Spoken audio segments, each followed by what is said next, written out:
Nosotros estamos estudiando el libro de Génesis, estudiamos todo el capítulo 1 del Génesis y siempre repetimos cosas porque repitiéndose es como las cosas uno se la graban y verdaderamente recuerdan lo que dijimos, gran error de la gente que no entiende la Biblia. Recuérdense que dijimos que la Biblia no es un libro de ¿qué? ¿Se recuerdan?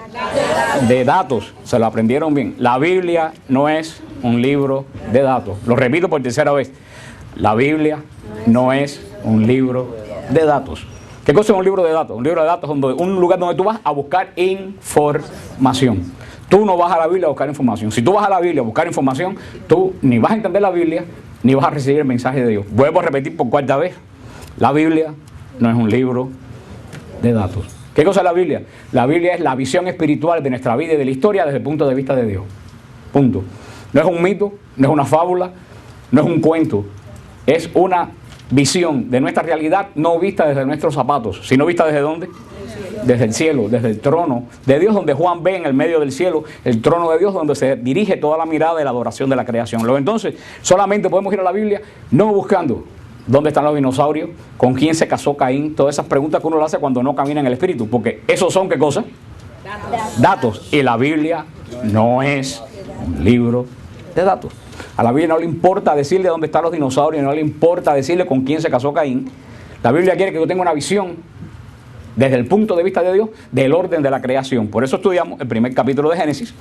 Estuvimos mirando, y creo que atrás están los CD, y es bueno que las personas conozcan este estudio, si es un estudio bien profundo del primer capítulo de Génesis. Cómo la Trinidad desde el comienzo se involucra en la creación. El Padre, de donde sale la fuente de la creación. El Hijo, a través del cual se hace todo, y el Espíritu Santo que le da vida a todo aquello que se hace. Es una acción trinitaria. Vemos que el primer día, ¿cuál fue la primera acción que hizo Dios?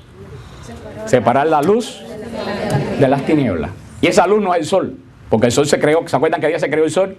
El cuarto día. Separar la luz de las tinieblas. Separó el mal del bien. Y explicamos cómo la creación espiritual tuvo que decidir y decidió. Explicamos toda esa cosa que vamos a verlo explicar cuando entremos ahora la semana que viene en el estudio del capítulo 2 y 3.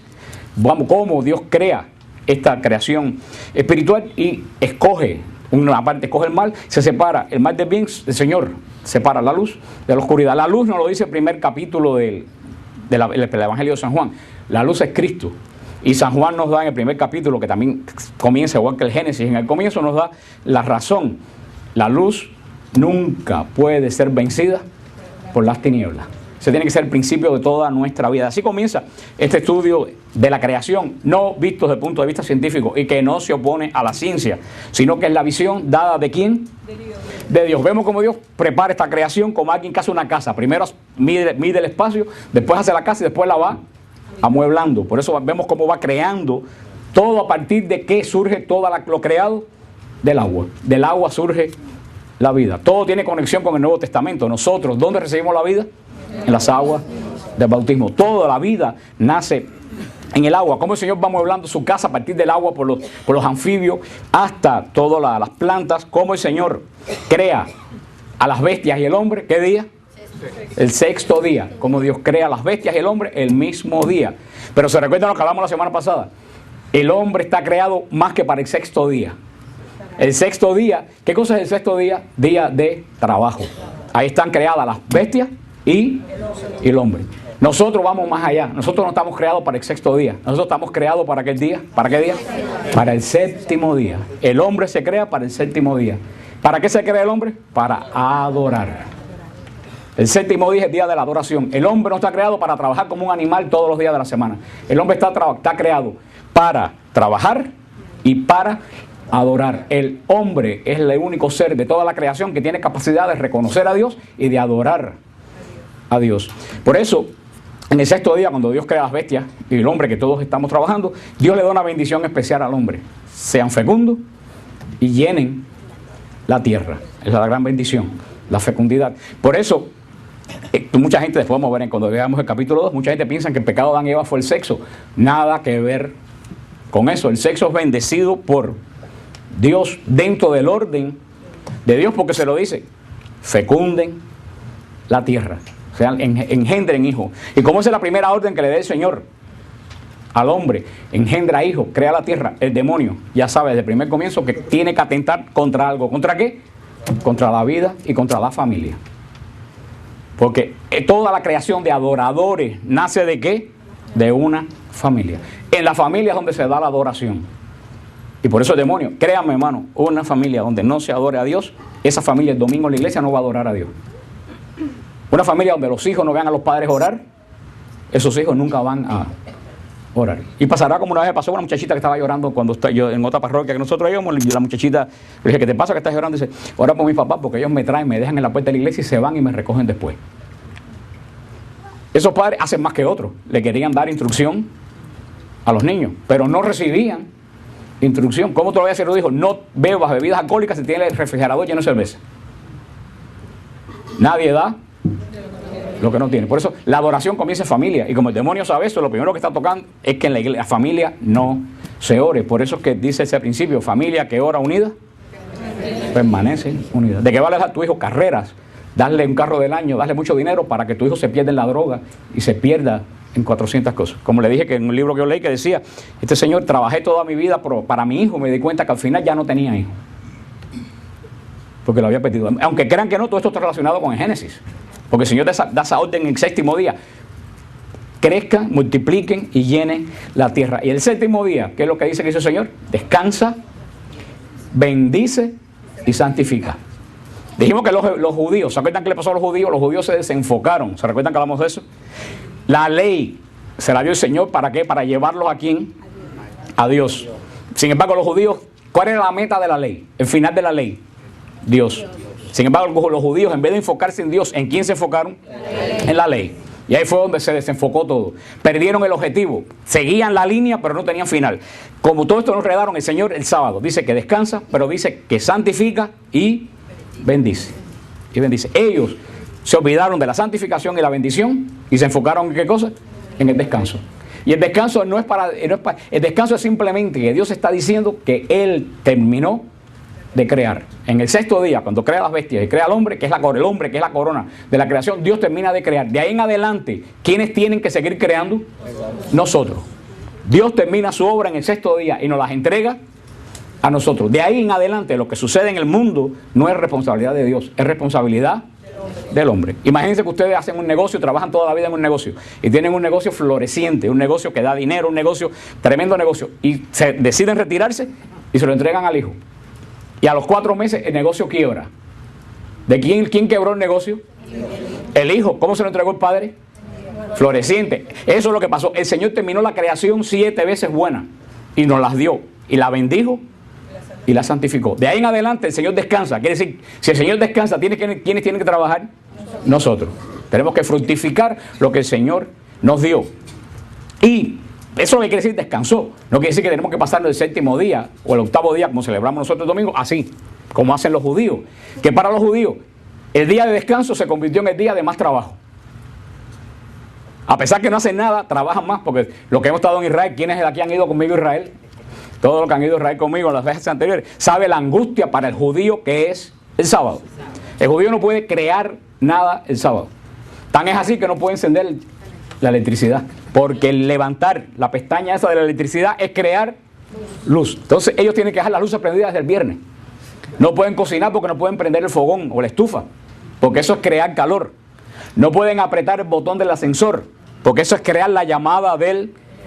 Entonces el día de ellos, el día de descanso, se convirtió en ¿qué cosa? En un día de triple trabajo. Lo que yo les decía, se desenfocaron de Dios y se enfocaron en ellos mismos. Y se olvidaron que no solo es el día que Dios descansa, porque nosotros tenemos que empezar a trabajar, pero Dios hace 2 obras el sábado. El Shabbat, que no es el día sábado, el Shabbat. ¿Qué hace Dios?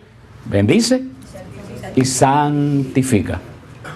Por eso nosotros trabajamos 6 días de la semana, pero no somos animales, no somos bestias para trabajar 7 días. Trabajamos 6 días, pero el séptimo día nosotros dejamos que Dios nos bendiga y nos santifique. ¿Cómo? A través del día de adoración. ¿Y cuál es la adoración única que dejó el Señor? La Eucaristía. El Señor dijo, todos los domingos reúnanse y estudian la Biblia. No. El Señor, en ningún lugar el Señor dijo eso. Diga, vayan y prediquen ¿hasta dónde? Hasta los confines de la tierra, pero no que prediquen el domingo. El Señor dijo que toquemos pandereta y cantemos el domingo. No. La única orden que el Señor da es haced esto en memorial mío. La Eucaristía es el único culto de adoración que el Señor deja. Y dice San Pablo, ¿hasta cuándo? Anunciamos tu muerte, proclamamos tu resurrección hasta que vuelvas. Por eso estamos creados para adorar. Y hoy en día también el demonio se ha enfocado en que el hombre deje el día de domingo, el día de la adoración, el séptimo día, si comenzamos por el lunes, y se devuelve el domingo, ¿qué cosa? Un día de trabajo. No un día en que recordamos el pacto que Dios tiene con nosotros, sino un día como otro cualquiera, donde hacemos trabajo de la casa, donde vamos a mueble, donde compramos, y estamos profanando, estamos olvidando que Dios santifica y bendice. Curiosamente, cuando comienza el Shabbat en Israel, lo que hemos estado en Israel, ¿saben? Lo primero, cuando comienza el Shabbat, ¿qué es lo que hacen los judíos? Prenden vela. Tú ves, todo el mundo prende vela cuando comienza el Shabbat. Porque todo judío comienza el sábado haciendo lo que Dios hizo el primer día de la creación, separando la luz de las tinieblas. Y no es un gesto simbólico. Ellos se recuerdan que ellos en su vida tienen que separar la luz de las tinieblas. Así como nosotros en misa, antes de comenzar la misa que se hace, se prenden las velas. Y fíjate, las velas del altar parece que no son importantes, pero que se le olvida al sacristán encender las luces. Se forma una tragedia en la iglesia, todo el mundo empieza a hacer señas. Porque saben que si la misa empezó y las velas no están encendidas, algo no anda. Y es que eso lo tenemos en los genes de los judíos, que toda acción de oración tiene que comenzar separando y recordándonos que tenemos que separar la luz de las tinieblas. ¿Y con qué comienza? ¿Con qué comienza el Shabbat en el pueblo hebreo? Con la oración de bendición. Y con la copa de vino que recuerda la santificación y el pan sin levadura. Hermano, lo que nosotros hacemos el octavo día. Y más todavía un poco más allá, que es lo que vamos a empezar a ver la semana que viene. Ustedes saben cómo se dice matrimonio en hebreo, Kidushin. Kidushin. Y Kidushin viene de Kidush, que quiere decir bendición. Matrimonio quiere decir bendición, porque es el pacto que Dios hace con el primer hombre y la primera mujer. Los bendice y los santifica. Los bendice y los santifica. Por eso también se llama matrimonio. Vamos a ver cómo el pacto de estos primeros padres, Adán y Eva, se hace precisamente este día de Shabbat. Y cómo vamos a ver que en este día de Shabbat ocurre todo, inclusive todas las desgracias que ocurren, que cuenta el capítulo 3, y vemos cómo esta creación, especialmente 7 veces buena, se volvió lo que estamos viendo hoy en día. Y en el capítulo 2 y el 3 está la respuesta de la que nos hacemos continuamente. ¿Por qué, si Dios es bueno, el mal existe en el mundo? Y vamos a ver que cuando uno dice, ¿por qué Dios me hace esto a mí? Eso mismo lo dijeron Adán y Eva. Y Dios no estaba haciendo nada. Ellos eran los que se estaban haciendo daño. Por eso, este tiempo de pacto, que es el séptimo día, que es donde termina el capítulo 2, versículo 4. Vamos al versículo 3 cuando dice, bendijo Dios el día séptimo y lo santificó, porque en él cesó Dios de toda obra creadora que Dios había hecho. Esos fueron los orígenes del cielo, la tierra y cuanto fue creado.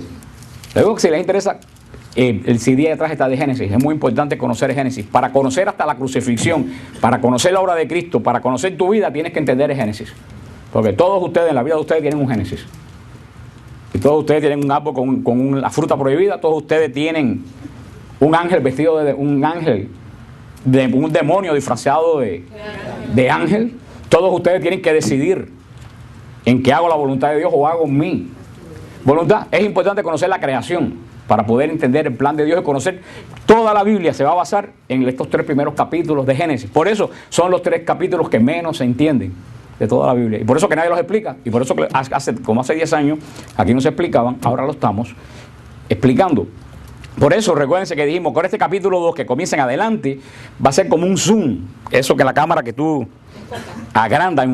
Hemos visto la creación. Ahora el capítulo 2 en adelante se va a enfocar en esta pareja. Porque lo que Dios hizo 7 veces bueno, se echó a perder. Se echó a perder hasta el día de hoy. Y de ahí viene la obra de Jesús. Comienza, como le expliqué, hay una teoría de los estudiosos, pero a nosotros no nos interesa aquí el estudio hermenéutico de la Biblia. A nosotros nos interesa saber qué Dios me dice a mí a partir de este escrito, porque ustedes de nada les viene a explicarle yo la teoría ya viste, la teoría elohinista, porque ustedes no van a ser teólogos. Así que ustedes más que lo que a ustedes les interesa es saber cómo esto yo en mi vida lo puedo aplicar. Ahora, hay gente que dice que son 2 relatos diferentes. Yo les dije que no son 2 relatos diferentes, que son el relato de la creación del cosmos ordenado que termina en el hombre para la adoración, y ahora el capítulo 2 se va a enfocar en la historia del primer pecado. O sea, vemos que Génesis quiere decir origen. Primero vemos el origen de la creación, el origen del cosmos. Ahora en el capítulo 2 y 3 vamos a ver qué cosa, el origen del pecado. Es otro Bereshit, pero en vez del Bereshit de la creación, de la santificación, es el Bereshit de la creación del mal. Por cuando el mal por primera vez entra en el mundo. Y después, cuando entremos en la parte de Abraham, vamos a ver el comienzo, el Bereshit de la fe. Cómo Dios comienza a restaurar lo que nosotros destruimos. Pero para poder entender toda la escritura tenemos que tener claro, y por eso es la recapitulación hoy, tenemos que tener bien claro, toda la creación se enfoca en quién. A ver, ¿en quién se enfoca toda la creación? ¿Quién es el centro y el culmen de la creación? Cristo. Cristo. Ese es el origen y el culmen de la creación, es Cristo. Porque dice que todo se hace a través, dice San Pablo, a través de Él todo se hizo. Y lo dice Génesis. El hombre es el culmen del proceso creativo, pero toda la escritura, el centro focal de toda la escritura es Cristo. Porque ¿a través de qué se hace toda la creación? A través de Cristo. Dijo Dios. Dios no crea con las manos como en la tradición babilonia. Dios crea con la palabra. Y nosotros la palabra, dijimos que en nosotros los hombres la palabra es sonido, pero en Dios la palabra es el verbo. ¿Cómo no podemos entender eso? Como en nosotros, la palabra es sonido, pero en Dios, que no tiene nada que ver con nosotros, su palabra, en vez de ser sonido, se transforma en ¿qué? En el verbo, una persona creadora, que es Cristo. Que dice, y nos decimos en el credo, ¿qué decimos en el credo? Creo en el Señor Jesucristo, Hijo único. ¿Qué dice después? Nacido del Padre antes de todos los siglos. Dios nace del Padre, no es creado. Cristo no es creado, Cristo nace, engendrado, nace, no sabemos de qué forma, en un momento nace del Padre, no es creación, es de la misma naturaleza que el Padre. Eso es un misterio de fe, como Cristo es engendrado, nace en un momento, y a través de Cristo, del Hijo de Dios, todas las cosas son creadas y son hechas. Toda la creación enfoca a Cristo. Tal es así que el hombre es creado a su imagen y semejanza. Y es muy interesante, como yo le decía a ustedes, que en el primer relato de la creación, en la creación cósmica, ¿se recuerdan cómo se le llama a Dios?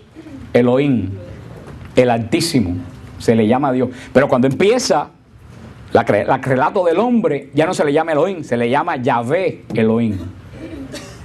Yahvé Elohim, yo soy el que soy. Porque nosotros somos creados a su imagen y semejanza. Dice en Génesis, vamos a entenderlo en el capítulo 2 cuando comencemos el capítulo 2, pero para poder entender la escritura tenemos que saber que tanto Génesis como todos los libros de la Biblia, tanto del Nuevo como el Antiguo Testamento, enfocan y apuntan ¿a quién? A Cristo, a través del cual todo fue hecho, que San Pablo llama primogénito de la creación. Y tenemos que tener cuidado porque nosotros entendemos mal las palabras y pensamos que primogénito quiere decir primero. Primogénito, cuando estudiamos los hijos supuestos, entre comillas, que dicen los protestantes, hijo de María, se recuerda, dijimos que primogénito no quiere decir primero. Primogénito quiere decir consagrado a Dios, que pertenece totalmente a Dios. Porque, ¿qué cosa es primogénito? El primer hijo varón que nacía en Israel. El primer hijo varón que nacía en Israel se consagraba a Dios. La mujer cuando pare un hijo varón por primera vez, ¿sabe si va a tener más hijos? Pero ese hijo primogénito, aunque no tenga más hijos, ese primer hijo varón que nació es primogénito, el primer varón concebido. Por eso cuando dice que Cristo es el primogénito de la creación, no quiere decir que es el primer creado, sino que es el consagrado de Dios, el primer hijo de Dios consagrado de toda la creación. Nosotros vamos a ser después primogénitos, pero vamos a ser primogénitos a través de ¿qué? A través del bautismo.